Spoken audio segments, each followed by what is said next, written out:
J'ai tout découvert sur Instagram. En direct de ses vacances de rêve, ma femme postait des photos avec son ex. La légende? Un peu d'aventure, loin de la routine. Elle pensait vivre le meilleur moment de sa vie, une escapade romantique en Italie, entièrement financée avec mon argent. Ce qu'elle ignorait, c'est que depuis mon bureau à la Défense, à des milliers de kilomètres, je regardais son petit spectacle se dérouler. Et en quelques clics seulement, j'allais transformer son paradis en un véritable cauchemar. Elle m'a appelé 2 heures plus tard, en panique totale, depuis un hôtel de luxe à Rome. Ses cartes de crédit ne passaient plus. Elle ne comprenait pas. C'est à ce moment précis que ma vengeance a vraiment commencé. Laissez-moi vous raconter comment j'ai méticuleusement orchestré la chute de la femme qui m'a trahi aux yeux de tous. Je me souviens encore du moment exact où j'ai rencontré Chloé.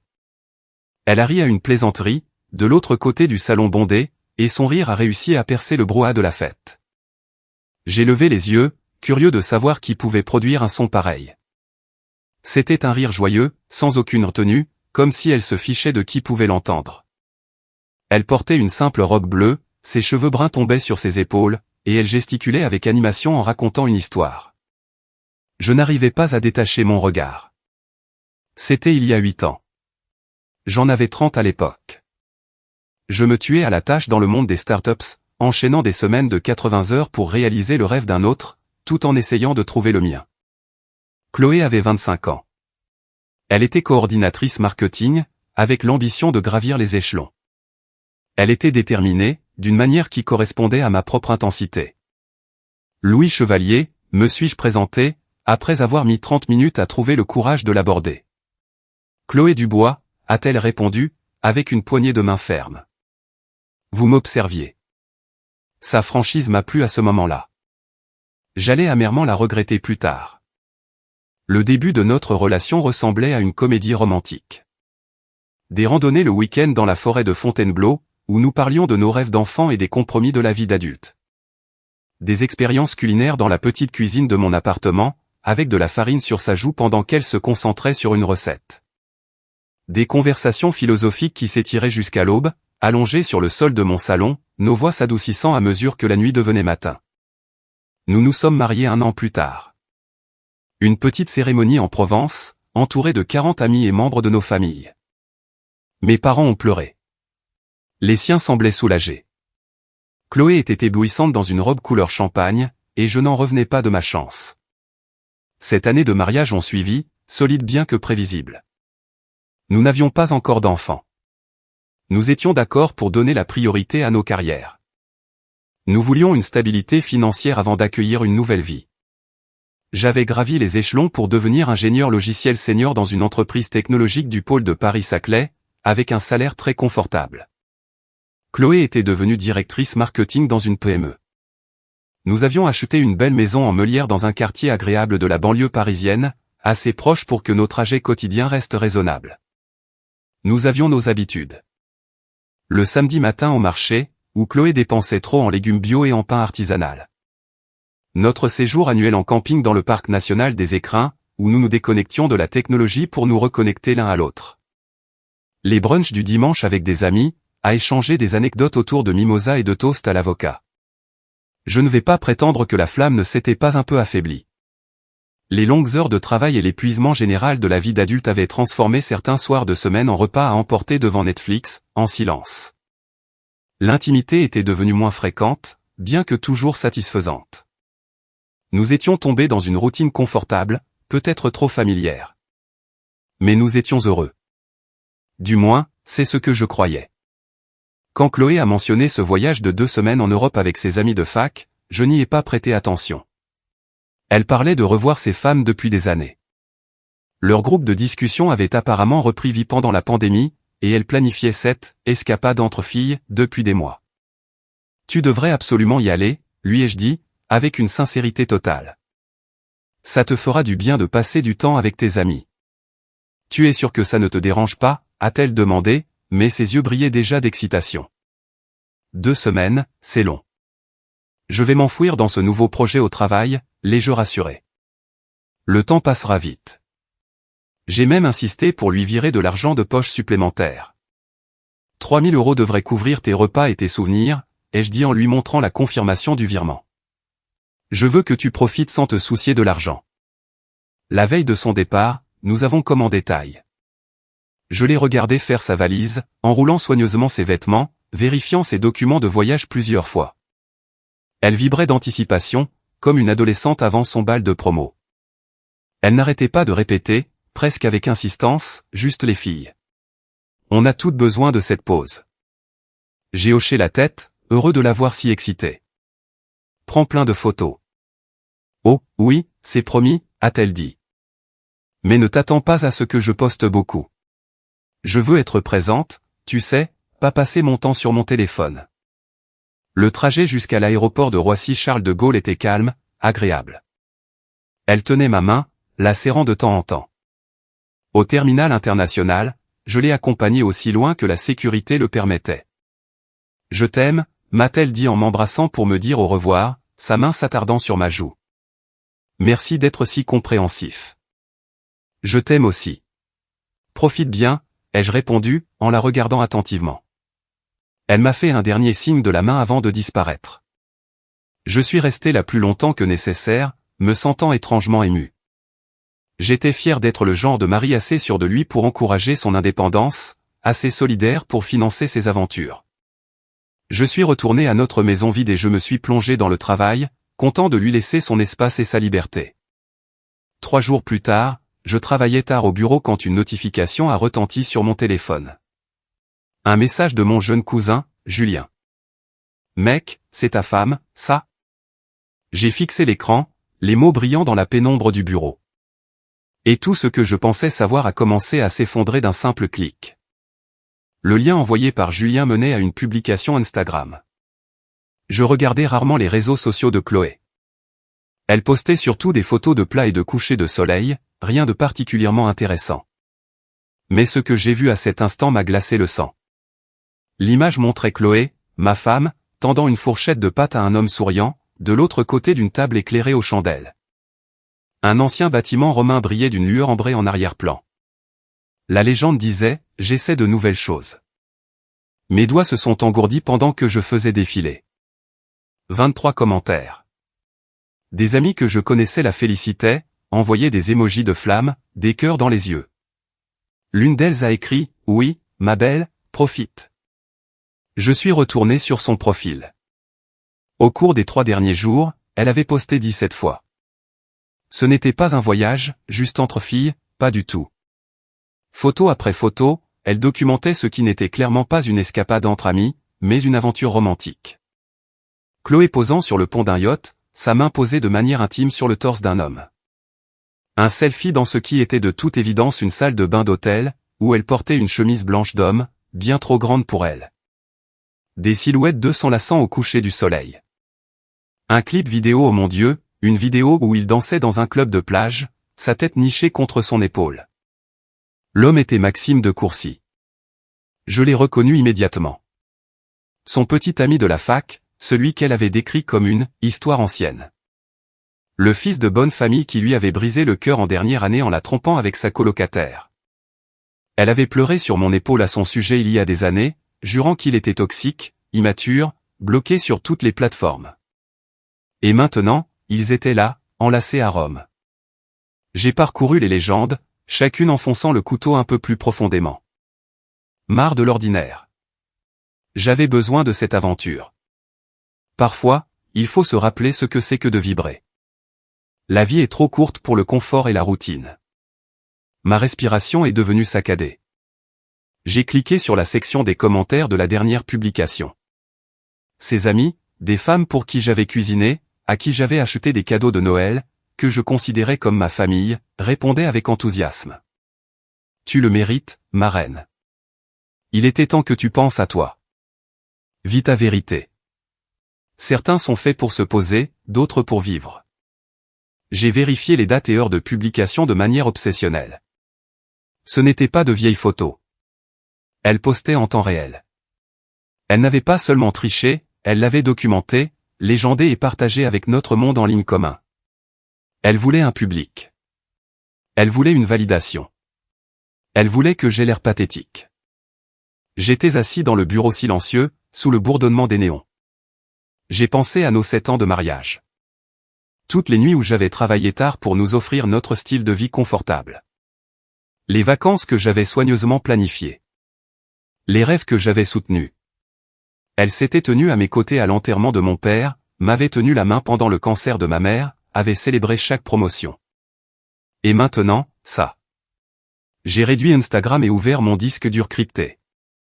J'ai créé un nouveau dossier intitulé « Documentation ». Puis, méthodiquement, j'ai commencé à faire des captures d'écran. Chaque photo, chaque légende, chaque commentaire, chaque heure, chaque lieu. J'ai tout documenté, les mains tremblant légèrement.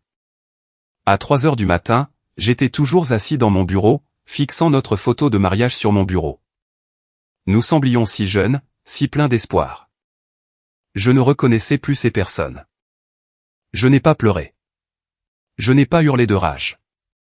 Je suis juste resté assis, face à la froide réalisation que mon mariage était déjà terminé. Elle y avait mis fin avec chaque photo postée. Je ne le savais juste pas encore. Alors que l'aube se levait sur la Défense, peignant les tours de verre de nuances roses et dorées, j'ai pris une décision.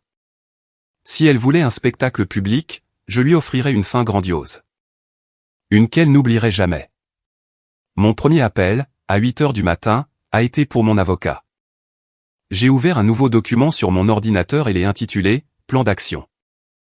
Mes doigts étaient stables maintenant, mon esprit glacial est parfaitement clair. Pour la première fois en 3 ans, je me suis déclaré malade au travail. Je ne pouvais pas me concentrer sur le code ou les réunions, pas pendant que ma vie implosait.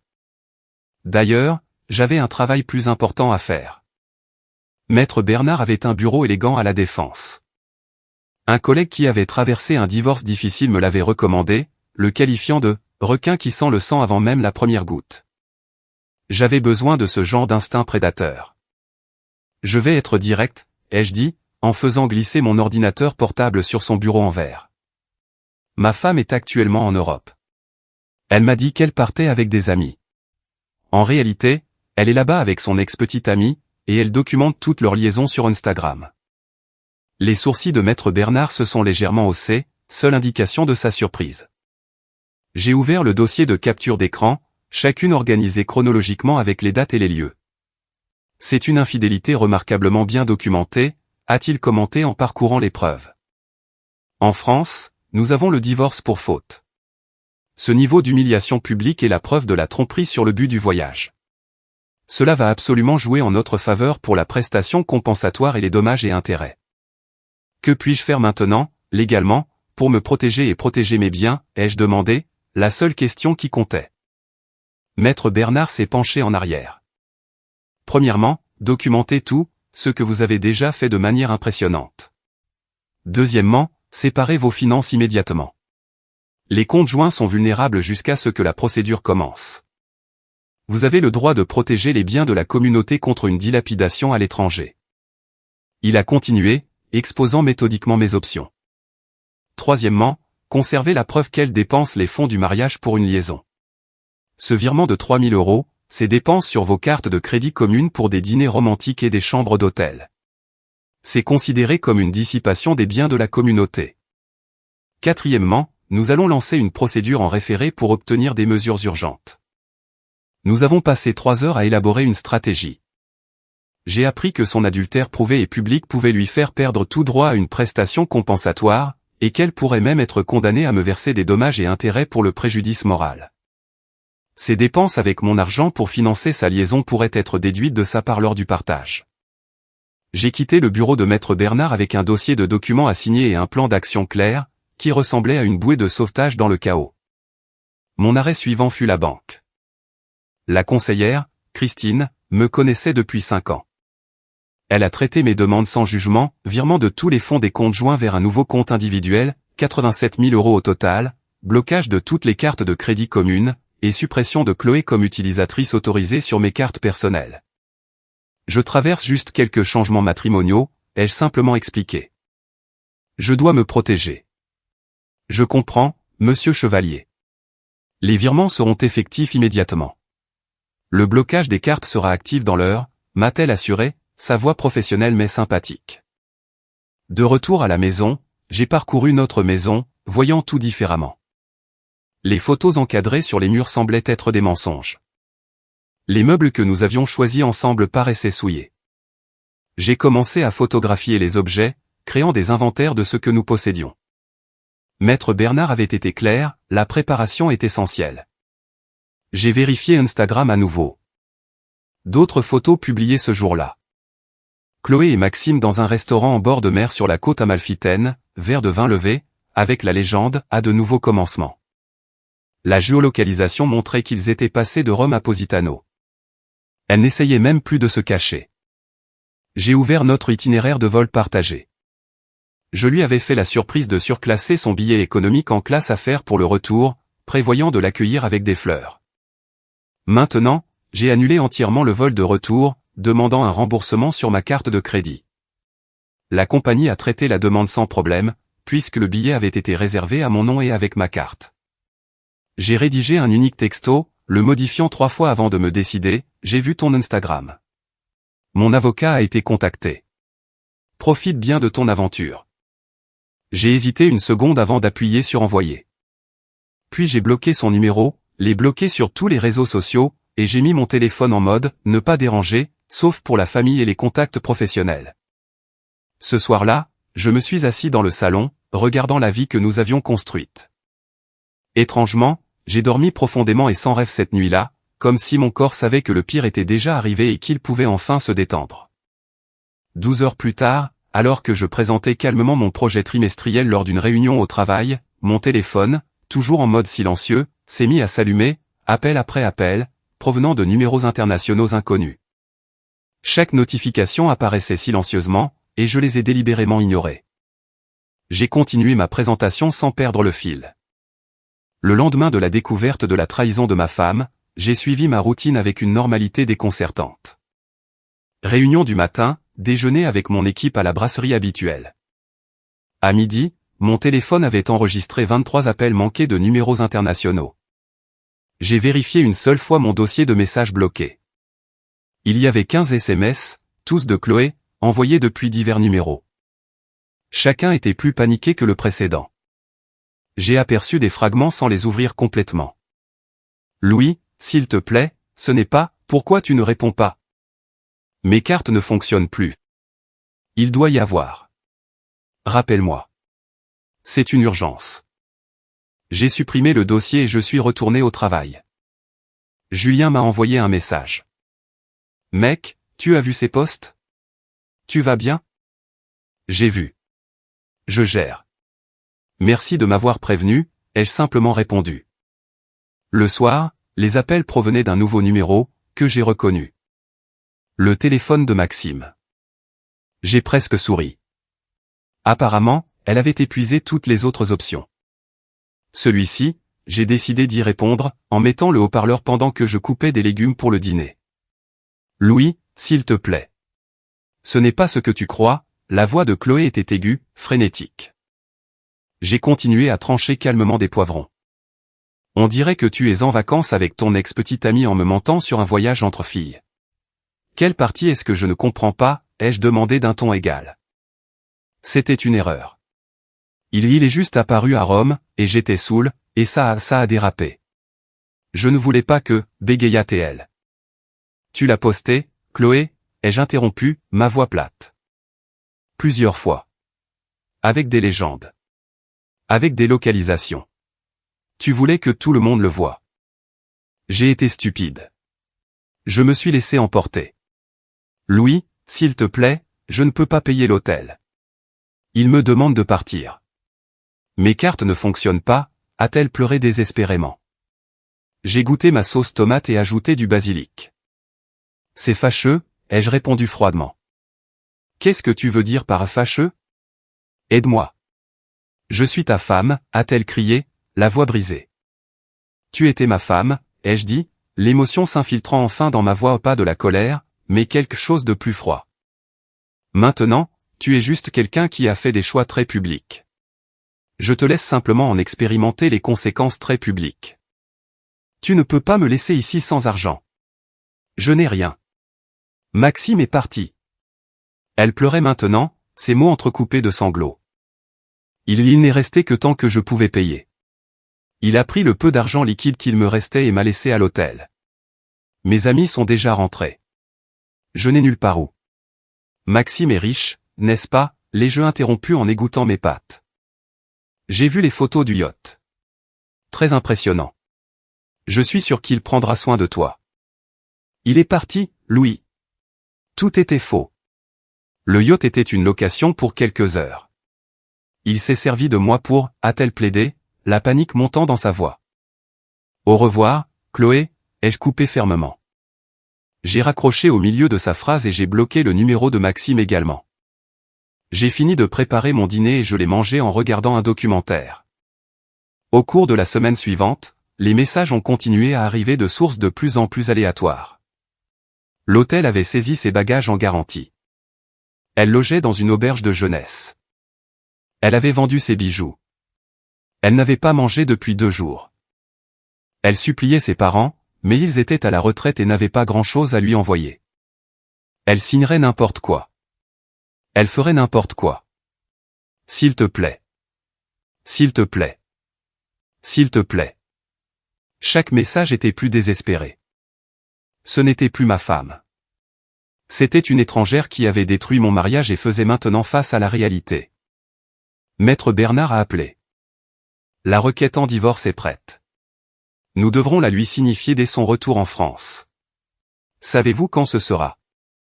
Aucune idée, ai-je dit. C'est son problème à résoudre. Louis, a dit Maître Bernard prudemment, je dois vous demander. Elle m'a contacté aussi. Elle est dans une situation difficile. Êtes-vous absolument certain de maintenir cette position? Elle a fait son choix publiquement, ai-je répondu. Je fais le mien en privé. La différence, c'est que le mien est légal. Le soir, j'ai méthodiquement retiré nos photos de mariage des murs. J'ai emballé ses affaires dans des cartons, vêtements, cosmétiques, livres. Je les ai empilés dans le garage, étiquetés et organisés. Quand elle reviendrait, quand que ce soit, elle récupérerait ses affaires et rien de plus. 3 semaines après son départ, j'ai reçu une notification de la caméra de ma porte d'entrée à 2h47 du matin. Quelqu'un était sur mon seuil. La silhouette à l'écran semblait décharnée, épuisée et désespérément familière.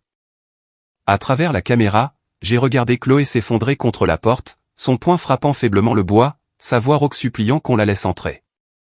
Et mon doigt a survolé le bouton de l'interphone, complètement immobile. Je suis resté dans mon salon obscur, tablette à la main, à regarder le flux de la caméra. Chloé ne ressemblait en rien à la femme qui était partie 3 semaines plus tôt. Ses cheveux étaient sales, ses vêtements froissés, son visage creusé. Elle ne portait qu'un seul sac à dos et semblait avoir pleuré pendant des jours. Louis, a-t-elle dit à la caméra, la voix brisée. Je sais que tu regardes. S'il te plaît. S'il te plaît, laisse-moi entrer. Nous devons parler. J'ai envisagé de répondre, mais j'ai décidé que le silence était une réponse en soi. Elle s'est assise sur le perron et, pendant 15 minutes, elle a parlé à la caméra, une confession à sens unique que j'ai regardée avec un étrange détachement. Mes parents m'ont finalement viré de l'argent, a-t-elle expliqué. J'ai dû tout leur dire. Ma mère ne m'adresse plus la parole. Papa n'arrête pas de dire qu'il m'a mieux élevé que ça. Elle a décrit son voyage de retour, un vol en classe économique, siège du milieu pendant 12 heures. Maxime l'avait bloqué partout. Ses amis, solidaires, avaient pris leur distance. J'ai tout détruit, sanglota-t-elle. J'ai détruit notre couple. Je le sais. J'ai été égoïste, stupide et cruel. Je voulais me sentir à nouveau excitante, et j'ai jeté tout ce qui était réel pour quelque chose de faux. Je regardais, le visage impassible. Il y a 4 semaines, j'aurais tout fait pour lui éviter cette douleur. Maintenant, je ressentais une étrange curiosité archéologique. Elle a essayé une autre approche. Je sais que tu es blessé. Mais Louis, on peut surmonter ça. On peut aller en thérapie. Je ferai tout ce qu'il faut. S'il te plaît, n'abandonne pas notre couple. J'ai failli rire. Elle ne comprenait toujours pas. Ce n'était pas une négociation. Elle est ensuite passée à la colère. 7 ans, Louis? 7 ans, ça ne signifie rien pour toi? Tu vas tout jeter comme ça? Tu es cruel de m'avoir laissé là-bas. Finalement, j'ai appuyé sur le bouton de l'interphone.